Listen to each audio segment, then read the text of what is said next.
Hey everybody, it's Thomas, and it's time for some Blood Bowl League of Blood Bowl. We're going to be doing a recap of what happened in our exciting Week 1 and preview what's going to happen in Week 2. This week was great. My predictions were not so great, but this week was pretty exciting. We had all our games completed, which after last season's end is a big relief.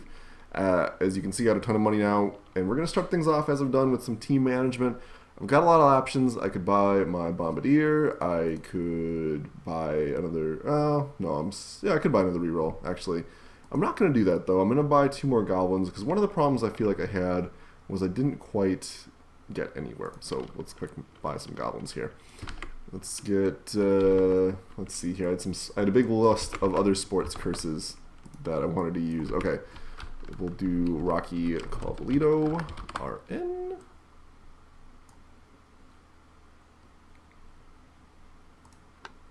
That's the face we want. 4 or 5? That's 4. Sorry, I'm trying to remember my team consistency here. 4 is what we want, so let's buy him. And then the next one we're going to do is Captain Eddie. RN. And there we go. So I bought 2 players because this keeps me at 1040, and higher would be bad. I'll describe that as we get into the preview for next week. But I feel like this is good. One of the problems I was experiencing in my match against Mark last week was just I didn't have enough people. I mean, I've got these 2 guys that are going to get kicked, and then I'm kind of stuck. So at this point, I'll still have 12 people, even if I lose both of these guys. So I'll be a little more precise about how I deploy these, but I think we'll be okay. So let's take a look at the match record chart. See what it is. As you can see, I won a ton of money. I had 50,000 going into last week, and I have 70,000 now. So just made a ton of dough. Game ended up being a tie like I expected. We probably could have made it a 2-1. I messed up a chainsaw with a misclick, pretty hardcore, and that may have swung the games in my favor, or may have totally backfired on me. So who knows? Mark ended up getting 1 less SPP than I did because he did a pass, and I got an injury. So all in all, we ended up pretty much equal, which I feel pretty good about considering that my team self-removes 2 of its own players. Obviously, I suffered a lot of KOs because it's still a Goblin team, and I suffered a lot of tackles with my failed dodges, but so did he, and all in all, worked out pretty well for everybody. Actually, the casualty is kind of funny because, well, I won't spoil it. The match will be linked in the corner like it usually is. You can watch it. It was pretty spectacular. I'm a little sad that it didn't go quite so well, but I got 70,000, so I cannot complain whatsoever. I did great. I'm feeling pumped about that. And yeah, let's take a look at the Mark side of this. As you can see, you got some pretty good level ups here. His blitzer got the touchdown. He got a pass on the thrower. Shocking, I know. And then the Goblin here got MVP. He's got 50,000 here. I'm not 100% sure what he's going to pick up at this point. Probably another Goblin, although that would bump his team value up a little bit more. I don't know if that's a bad thing. I mean, at this point, this team just wants more bodies, so when these guys go away, it's not the end of the world. I mean, you could sit on it, too. He doesn't really have a great need to with 13, but I think adding another Goblin isn't that bad. I guess you could save up for another reroll would be the only other thing. But I don't know, you're getting kind of expensive at this point. Still, next week he should have one for sure. If you look at my match record chart, he had 50,000.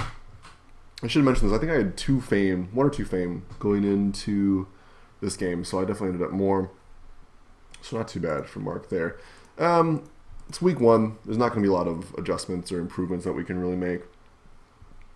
I think a Goblin purchase isn't too unwieldy. I don't know if he needs the 4th reroll. It's going to be up to him. I think a 4th reroll wouldn't be out of place, but I think saving up for I think just buying another Goblin is more flexible. It gives him more fouling potential. All that fun stuff. Again, he could certainly leave his team value as is. I don't remember who he's playing, but we'll get into that in the preview. If we look at, let's get into this here. We'll start with Andrew's side of things here. Dance Dance Revolution. He's not leveled up his player yet here, but he has at least 2 out with miss next game. I think this is also a miss at next game. And let's take a look at that. As you can see, a lot of pain was inflicted by the Skaven team. 5 casualties, 2 KOs. Sweltering heat was a big factor in this game as well. I'll link Andrew's game here. You should watch it. It's kind of crazy. I think the Skaven player could have won this game for sure. She stalled out a little bit. when she didn't have to. Grey Duck could have definitely made a touchdown early, and I mean, what would Andrew do, basically? I mean, he could have scored, and then maybe 3-2, but I think Skaven could have still equalized, and Grey Duck definitely could have gotten the ball away. I don't think there's any question about that. Beautiful passes overall, but yeah, Andrew made some crazy dodges that didn't work out too well. Managed to do 2 casualties of his own, though, so he didn't walk away completely unscathed, but definitely the SPP winner of this game is going to be Grey Duck with 5 casualties, 2 touchdowns, and an MVP. It's, oh my god, it's insanity. The Skaven team picks up a lot of SPP because of how well it can score, but this is a lot of casualties. 7 armor value versus 7 armor value is crazy, and just Skaven getting the early momentum was a big factor here. 60,000 though, so not too bad whatsoever. Leaves him with 70 total. He's got some options for what he could do here. I think that buying to the lineman is kind of a waste. You're really close to getting another catcher. I think the throwers are also 90. Saving for another reroll probably is a good idea. There's no real advantage to buying that. So I think the apothecary is going to be the way to go. Even if he has 3 linemen mercenaries, which I think is what he's going to end up with, I think buying the apothecary is still the right call. Just keep the War Dancers alive. One thing that the Skaven team did really well is keeping the War Dancers away from getting any SPP. It's hard to do that. They score really well. They hit really well. It's really impressive that that was able to happen. Getting one knocked out really early didn't hurt, but still. Lineman level up here. I'm not 100% sure what I think is the best call for this. Getting block would certainly help. I think tackle is definitely a huge skill here. But I think kick is still what you want on your lineman right away. At least one. One needs to have kick. And kick is especially valuable for a team that has the ability to leap in and get the ball really easily. So I'd say kick is probably the best thing. Apothecary kick would be my improvements for this team moving into week 2. Let's look at the next match here. Let's actually look at the other half here. One thing that Grey Duck didn't do well, and you can see that right here, is loading up all of the SPP for the touchdowns onto this gutter runner, Randall Kabak. I will say that it's not the end of the world, but I would have liked to see some more SPP for the other gutter runners. I mean, it just happens, you know, whatever. But injuries, you can see, got really spread out. The gutter runner got an injury, which is crazy, but what can you do? This Storm Vermin is the injured one. It's going to be a miss next game here with a damage back and a niggling injury, which is a problem for Storm Vermin, but they do have block and 8 armor value, so hopefully with the Apothecary, you can mitigate that too bad, but it is a potential weakness.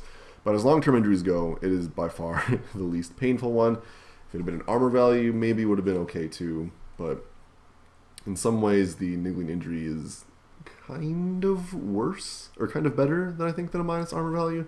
Because minus armor value means you're more likely to be injured, whereas niggling just means the injury is going to be worse. So, mixed bag there.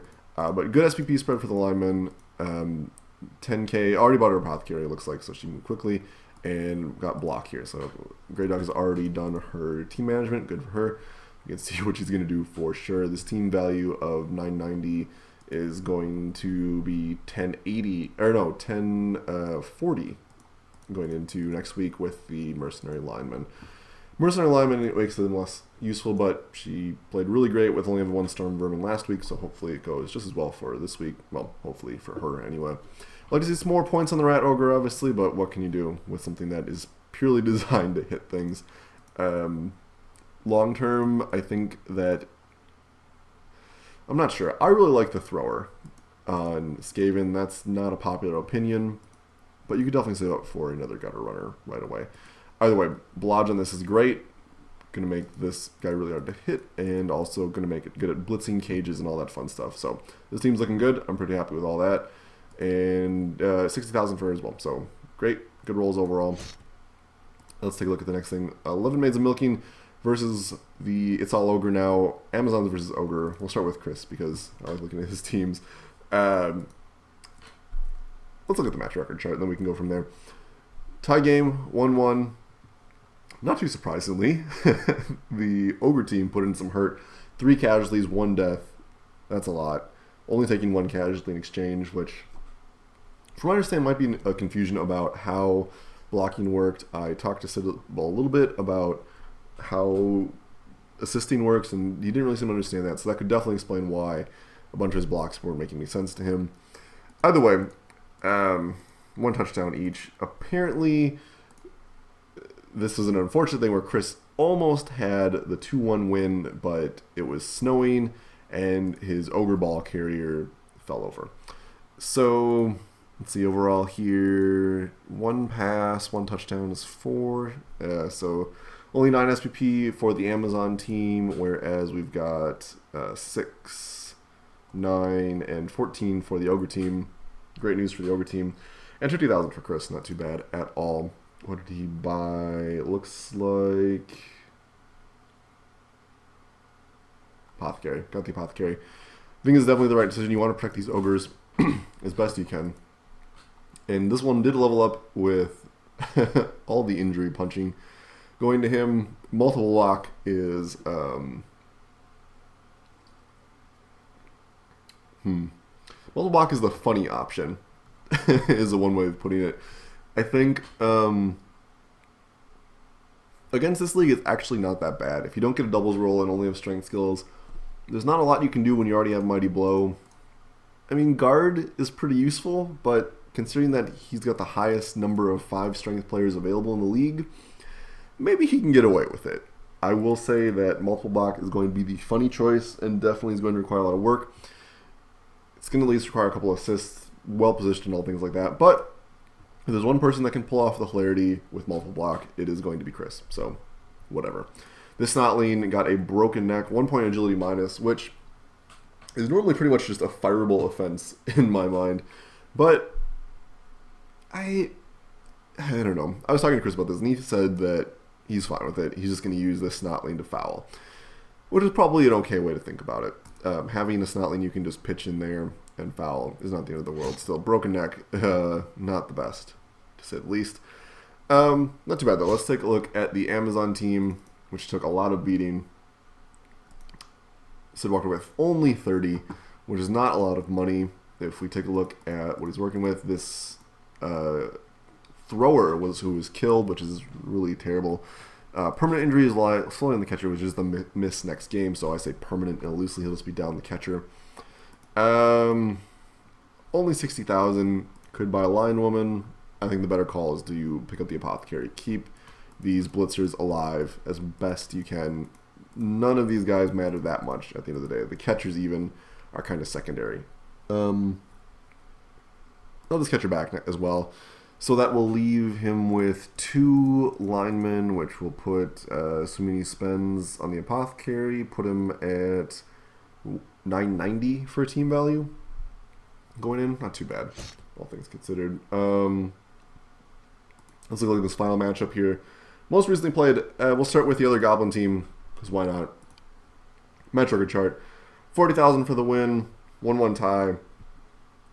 Goblins put in a lot of hurt here. 2 casualties, 1 death, a lot of running, a little bit of tackles and KOs, but definitely not too bad. Chaos team, once again, passing. I forgot the Chaos Warriors have 3 agility, so that's probably part of it, but passing, catching, only KOs, which is a bit unfortunate considering that Goblin teams, all that stuff. From what Pananix was saying, I'm probably just bubbling over that. The Chaos team was saying he misread one of the dice or misclicked and thought it was a defender stumbles and really was an attacker down. So that's probably not helping him whatsoever. A lot of hurt put in by the Goblin team. Looks like it was all pretty much legit, except for one of the casualties was probably from a chainsaw, if I had to guess, without seeing the match. Yeah, that's harsh. 40,000 for the Goblin team. Like I said, tie game. Was going to be a 1-0 win for the Goblins, but the Cast team did manage to get a last-minute run-in, so good deal for them. Not a lot of changes for this Goblin team here. The old Pants Commander got a good SCP spread. Troll got 2 injuries. Pogo got the touchdown, not surprised there. And, of course, Random Goblin gets the MVP. 40,000, and not really any changes I would want to make at this point. This team is pretty stocked at this point. Could maybe... No, there's nothing to do. Just save it for the Apothecary. Apothecary is going to be the essential thing for any Goblin team. Even with all these replaceable Goblins, the Trolls are not replaceable. The Fanatic and Pogo are loony. All these guys are essential. Bombardier you ended up firing your replacement anyway, and he's only costs 40. Looney, you can make the same argument for. He only costs 40, but still, getting the Looney skills is still relatively important, and the Looney is still a key element of any team, so you don't leave without one of those. I would just say wait. You got a full roster. Just save it for the Apothecary. There's nothing else worth spending except for the reroll, and you might as well wait. You've got 2 rerolls. They're going to cost 120. Just wait. Get the Apothecary and then see where your team develops. Maybe you get really lucky on your winnings dice for the next week. Take a look at the Chaos team. This is going to be a little terrifying, I'm sure. What do I weigh? 40,000 for him as well, so not the best. Ugh. Just Chaos Warriors in Blood Bowl League of Blood Bowl are meant to die. That's how it goes. That's the truth of it. And you know, I don't know if he wasted his Apothecary early or if he misplayed the Apothecary or whatever. This is a permanent injury and just missed next game, looks like, so that's not too bad. Going to next week, though, he's going to be down quite a bit. I don't even know what he saves for. I still think saving for the reroll is the way to go. If he is sticking to his no rerolls thing, then he just needs to save up for another Chaos Warrior. Overall, though, Minotaur not dying is good. Do the math here. He's going to add 120, so he's going to be at 930 for a team value, so could be interesting there. So that was week 1. Let's look at week 2. We've got, starting off here, Chaos versus Skaven. I think Skaven's going to win this. We could take a look at the team chart to kind of get a sense of what the team value is going to be. I mean, Mercenaries going to add, let's see, plus 50 to the 990, so it'll be at 1040. And Chaos will be, let's see here. Chaos is going to add 260, so they'll be at 930. So Chaos actually have 100k available. I think an extra team reroll is key. This team has nothing in the way of rerolls still, which they're not going to for a while, and one reroll can make all the difference in the world. So I think team training definitely the way to go here. If we look at the next matchup, it's Goblin on Goblin action already. I wasn't expecting this so soon. I don't know why. I could see the calendar just like everybody else, but I don't think I'm going to do well here. Our team values are going to be the same. He can't buy anything, and I'm only 30 more than him. So no advantages to anyone, really. And just, yeah. I mean, I've got this fan factor, which might come in handy if I can survive. I will probably win the fan roll. But he still has 2 more people than I do, and he has the Bombardier. Now, the Bombardier is really devastating against fellow goblins because I can't catch anything, basically, without getting crazy lucky. We'll see. Neither of us will have bribes, so might just come down to who can capitalize the most, who can force things out the most, who deploys best. Should be interesting. Yeah, I mean, he still has an extra non-secret weapon body in here. I've got the extra reroll in the Apothecary. We'll see how it goes. I'm going to say... Ooh, wrong tab. I'm going to go ahead and say it'll probably be a tie. I might lose, but I think a tie. I think the Apothecary and the extra reroll will probably come in handy. The Bombardier is annoying, but it can often backfire, so we'll see. Probably a tie, though. It's going to be a messy game, one way or the other. As a Goblin game should be, honestly. We'll take a look at this next one. Underworld versus Ogre. We'll use the team tab again because it was so great. 10-10 here for Mark, and Chris is at 1060. Don't believe... Yeah, no mercenary player for him. And, yeah. Mark actually got to hang off buying that Goblin I mentioned. Save up for... I don't even know what you save up for. Another reroll, I guess? Meh, we'll see. Another Goblin probably wouldn't be too bad, though, considering how punchy this team is. Yeah, nothing will change here at all, so... Actually, 10-10 versus 10-60, I could give him a Bloodwiser Babe. Mark might be better off just hanging off, not buying anything. Bloodwiser Babe could make all the difference in the world if Chris gets some key blocks off on the Warpstone Troll. Not a bad idea there at all. I'm going to say that Underworld should still be able to win. I mean, all this assuming all these injuries that Chris might be able to get are assuming that the Goblins are anywhere near the Ogres rats anywhere near the ogres, anything like that. I think Mark can move the ball well enough where it shouldn't be a problem. Even with the multi-block being able to wreck 2 goblins, no problem. I still think that this is gonna be the way to go. Yeah, Underworld should win. Might be a tie because Underworld team is still pretty low and it's relatively scary for Mark still because he hasn't developed a lot yet. But I'm gonna go ahead and say I think that's how it's gonna be. If we take a look at the next match, it's going to be Amazons versus Wood Elves. These teams have to do some management here. Apothecary, kind of a mandatory buy, I think, for both these teams. Honestly, I think Andrew got enough for the Apothecary. Should anyway. Yeah, got enough for Apothecary. So Apothecary is mandatory for both these teams. Andrew's replacing lineman, though. I'm assuming that this lineman is not coming back. But Andrew's just replacing lineman, which means that his team value is going to go to 1050 if he buys the Apothecary. And the Amazon team will be replacing these 2 players with line women's. So it'll be plus 100, so it'll be at 940. Buys Apothecary, it'll be at 990.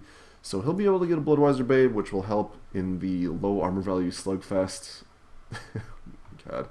Hopefully this goes better for both those teams. Should be interesting, though. Wood Elves can definitely still score pretty handily and are much faster than the Amazon team. The Amazon team has more punching power with more blodge pieces, though, so we'll see. I'm going to hazard to say that the Wood Elves should win this, though. Might be a tie game, but I think the Wood Elves are going to win. Just they're so much faster. And Leap, now that Andrew knows how to use it, is going to be a huge, huge factor. So, brief recap, Skaven should win. Tie game here for the Goblins. Going to say Underworld is going to win, but this could easily be a bloody tie, and I'm going to say Wood Elf should win here, also could be a tie. So I'm hedging my bets here, but basically win, tie, win, win for these teams. Gonna skip the Hall of Fame. Normally I do like a Hall of Fame recap, but there's nothing super interesting in there. You can see all of our handoff rankings. Look at the rankings real quick. They don't mean anything because everyone has 1 point, but you can kind of see where the team values are. I don't know if it's more helpful than just seeing that, but whatever. Rankings, everybody's the same. Skaven are at number 1, Amazon number 2, Ogre at number 3, and Chaos at number 4. These don't make any sense, but hey, that's what they are. So we'll see. I expect these to change. I do expect Skaven to be in moving into the later weeks. Yeah, there you go. My name's Thomas. Thanks for watching. Talk to you later.